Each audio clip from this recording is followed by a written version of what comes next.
Oh my god, I went through a terrifying frame-up. My uncle bought an expensive insurance policy for my grandmother who had cancer. To get himself out of the trouble, he asked me to take care of my grandmother during dinner. My mother agreed and forced me to do it. I gave my grandmother the medicine, but I had no idea that the medicine had been secretly replaced with poison. Then my grandmother died of poisoning. To my uncle and his family actually accused me of doing this bad thing for the insurance money and even took me to court. Eventually, I was wrongly convicted and sent to prison, and was finally executed. But strangely, when I opened my eyes again, I was actually back to that fateful night.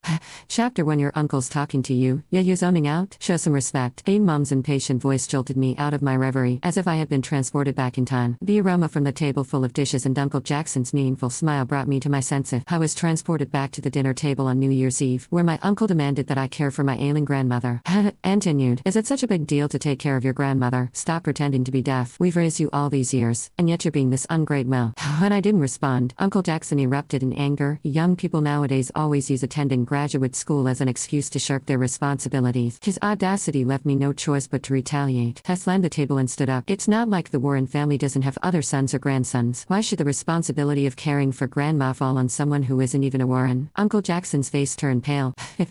You ungrateful child. I'm asking you to take care of your grandmother to show your respect for her while she's still alive. How could you not appreciate my efforts? He turned to Mom and said in a displeased tone, Grace Warren, this is the fine daughter you've raised, and she calls herself a graduate student. On the day a thug threw acid on my face, my mom was at my cousin's coming-of-age ceremony. Ironically, it was also my birthday. Dying, I sent my mom a desperate voice message for help. She shot back a text, stop playing these games for attention. You don't fool me. That same night, Mom got called into work to handle a case involving a woman's body. The body was beyond recognition, and her limbs were mutilated. For 3 straight days and nights, Mom pieced together that the victim had suffered unspeakable abuse and died in utter despair. She cursed the killer's cruelty. What she didn't realize was that the dead woman was me, the daughter she hated. They found my body 3 days later in a trash pile at the market. It reeked so bad that a stray dog sniffing around for food started barking like crazy. A passing patrol officer, alerted by the noise, discovered the disfigured corpse. Quickly, the local police formed a special task force led by my mother, Jennifer Cooper. When my mom arrived at the crime scene, she looked upset. Her team, aware she had taken a personal day, murmured apologies. Captain Cooper, we know you were off for your daughter's coming of age. But this case is big, and you're the best we've got. Mom's expression softened slightly, but she didn't clarify that she had actually been at her niece Kelly Butler's ceremony, not her daughter's. She treated Kelly as her own. Despite her extensive experience, Mom appeared pale and gravely serious at the scene. Looks like she went through hell before she died, Mom muttered, examining the body's wounds. Her face twisted in anger as she spat out, asshole. So damn cruel. There I was, silently watching over my own corpse. Even as a spirit, the memories of my final torment brought pain and fear. Right then, a forensic expert walked over, a grim look on his face as he shared the latest findings with Mom. She bled out from her liver. And, he hesitated, her fingerprints were destroyed.